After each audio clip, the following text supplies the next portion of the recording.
Yeah, I know everybody's been talking about Theater of the Mind, and they've all done a video about Theater of the Mind, so what the heck, I'm gonna do one too.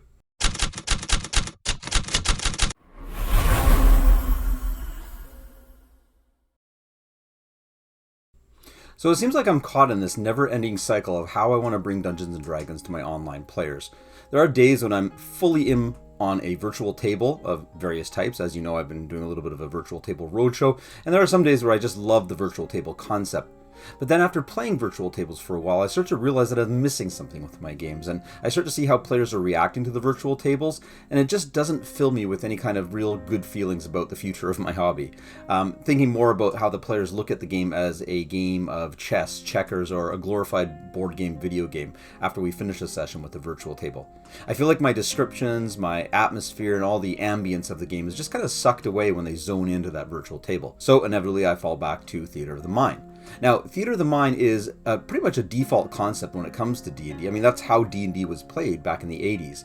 But nowadays, it takes a little bit more effort to really channel that imagination reflex in players. Not all players are really going to grasp Theater of the Mind like maybe old school gamers do. And it's up to the Dungeon Master to bring Theater of the Mind alive in the players. So I'm going to walk you through 4 tips that I have that I think might up your Theater of the Mind gameplay. Follow me.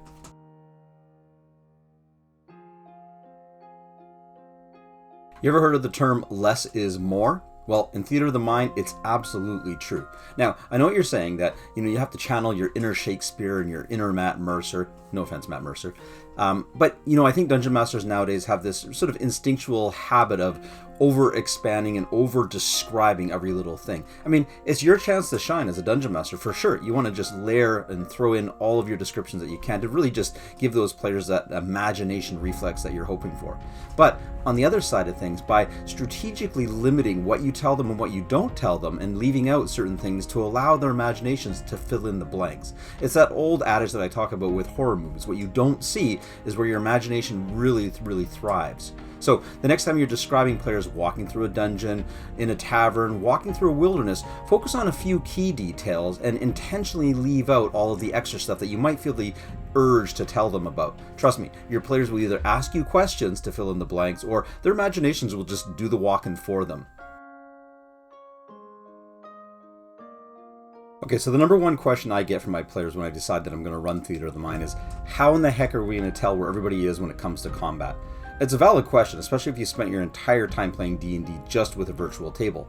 The ability to run a tactical game of D&D in combat is quite easy, and it's quite thrilling because you can actually see everything that's happening, and you can actually see it out in front of you as far as how many feet you are, ranges, all that sort of stuff becomes very easy to do when you have a grid in front of you. However, I use a system in my Theater of the Mind games called Focus. What I do is I describe the combat as it's evolving in real time, but I also make a mention to tell the players that a monster is focusing on them. Now, focus inherently doesn't tell them exactly how far away the monster is or how many feet, but it does give them a sense that this is the monster that they need to engage with, or this is the monster that's engaging with them at a very minimum. So by giving them a focus state, that means that the players sort of know what their immediate threat is. I also try and go around the table and allocate my different threats and the different encounters or different monsters in the encounter according to focus. So if a player wants to break focus, they at least know that they're moving away from their specific monster, and whether that monster's in melee range or ranged range, it doesn't matter. The fact is that they're moving away from one opponent and moving to another opponent. Now, this helps the players get a sense of the battlefield and what's going on around them, while still maintaining that Theater of the Mind feel without getting into the nitty-gritty of how many feet they are away and such like that.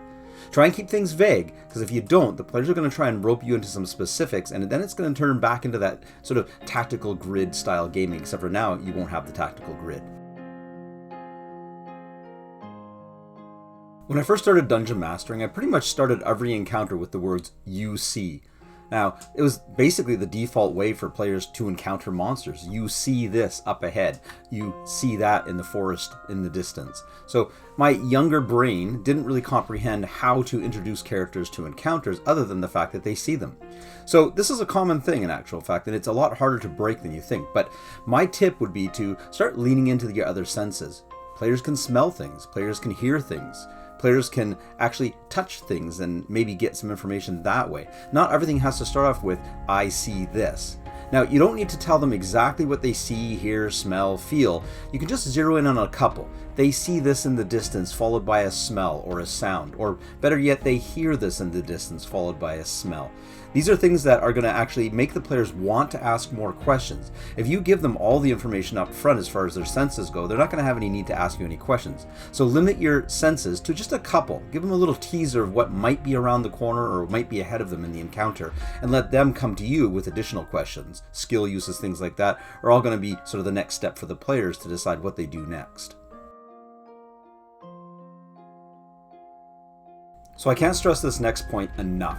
Resist the urge to tell your players actual distances.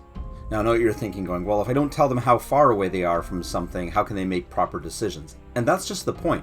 Put yourselves in the adventuring shoes. If you're out and about in a real wilderness, you don't have a yardstick or a measuring tape to tell you exactly how far away you are from the enemies or from things that you want to see or touch or feel.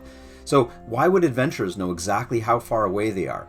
Now, the real reason why you don't need to do this is it's irrelevant information. As long as you make the decision that they can or cannot engage with the said encounter or the creatures, then they don't really need to know exactly how many feet. Let's take, for instance, a longbow. If a character says, I want to use my longbow, how far away are they? You just need to say to them, they're within range of your longbow. If they're not within the designated short range or standard range and they are exceeding that, then you can simply tell the player that they're out of that normal range. Just make sure you bookmark that range for future reference, because the player is going to want to reference that again and again, or maybe move closer. But the fact is, they don't need to know how far the enemies are away. What they do need to know is they need to know whether or not they can engage with the encounter or engage with the enemy in combat. So make sure that in your mind you know how far away they are, but when the players ask you, keep that information vague and keep it to yourself. Just simply say to them, yeah, they're close enough for you to sprint over and swing your sword. Or he's not close enough, you're going to have to dash over there, or sprint, meaning you're going to have to use 2 of your movements.